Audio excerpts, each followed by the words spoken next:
এবারের বিপিএল নিয়ে তর্ক বিতর্ক যেমন রয়েছে তেমনি জমজমাট হচ্ছে খেলাও। প্লে অফ শুরু হতে বাকি রয়েছে আর কয়েকটি ম্যাচ। তবে এর আগেই দুর্বার রাজশাহীর হয়ে নতুন এক রেকর্ড গড়তে যাচ্ছেন পেসার তাসকিন আহমেদ, যার মাধ্যমে বিপিএল এর বোলিং অধ্যায়ের রেকর্ড বুক থেকে মুছে যেতে পারে সাকিব আল হাসানের নাম। বিস্তারিত জানাচ্ছেন ইশতিয়াক হোসেন।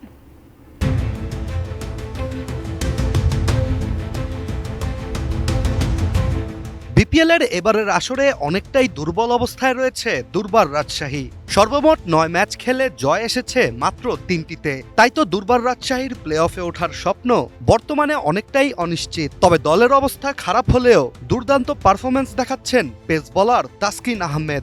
একাই যেন দলকে এগিয়ে নিয়ে যেতে অক্লান্ত পরিশ্রম করছেন দুর্বার রাজশাহীর নতুন অধিনায়ক তাসকিন আহমেদ। তাসকিন আহমেদ বাংলাদেশ জাতীয় দলের সবচেয়ে গুরুত্বপূর্ণ পেসার বর্তমানে। সেই ধারাবাহিকতা তিনি বজায় রেখেছেন বিপিএলে দুর্বার রাজশাহীর হয়ে খেলেও। ৭ দলের তালিকায় দুর্বার রাজশাহীর অবস্থান বর্তমানে ৫ নম্বরে। উইকেট নেয়ার তালিকায় দলের হয়ে সবার উপরে জ্বলজ্বল করছে তাসকিন আহমেদের নাম। অবাক করার বিষয়টি হচ্ছে তাসকিনের নেয়া ২০টি উইকেটের মধ্যে ৭টি এসেছে ঢাকা ক্যাপিটালসের বিপক্ষে একটি ম্যাচেই, যা বিপিএলের ইতিহাসে সেরা বোলিংয়ের রেকর্ডও।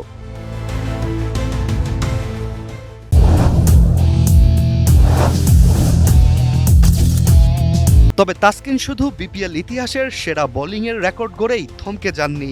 দল প্লে অফে উঠতে পারবে কি পারবে না তা নিশ্চিত নয়। তবে তাসকিন আহমেদ তাড়া করছেন আরেকটি নজিরবিহীন রেকর্ড গড়ার লক্ষ্যে, যা রীতিমতো মুছে দিতে পারে সাকিব আল হাসানের নামও। নজিরবিহীন নতুন এই রেকর্ডটি হচ্ছে এক মৌসুমে সবচেয়ে বেশি উইকেট নেয়ার। এবারের মৌসুমে এখন পর্যন্ত ৯ ম্যাচে সবচেয়ে বেশি ২০টি উইকেট নিয়েছেন তাসকিন আহমেদ। এরপর ১৩ উইকেট নিয়ে দ্বিতীয় অবস্থানে আছেন খুলনা টাইগার্সের আবু হায়দার। আর এক মৌসুমে সবচেয়ে বেশি উইকেট নেয়ার রেকর্ডটি সাকিব আল হাসানের। ২০১৮ সালে ঢাকা ডায়নামাইটসের হয়ে সর্বোচ্চ ২৩টি উইকেট নিয়েছিলেন সাকিব আল হাসান। সাকিবের এই রেকর্ডটি ভাঙতে যাচ্ছেন এবারের মৌসুমে তাসকিন আহমেদ। ৯ ম্যাচেই তিনি নিয়েছেন ২০টি উইকেট। সাকিব আল হাসানের করা রেকর্ডটি ভাঙতে তাসকিনের এখন প্রয়োজন আর মাত্র ৪টি উইকেটের। এখন দেখার বিষয় তাসকিন আহমেদ রেকর্ড ভাঙার জোশে ও দলকে প্লে অফে ওঠাতে ধারাবাহিক খেলার প্রদর্শন আগামী ম্যাচগুলোতেও ধরে রাখতে পারেন কিনা। Ishtiaq Hossain, ATN news.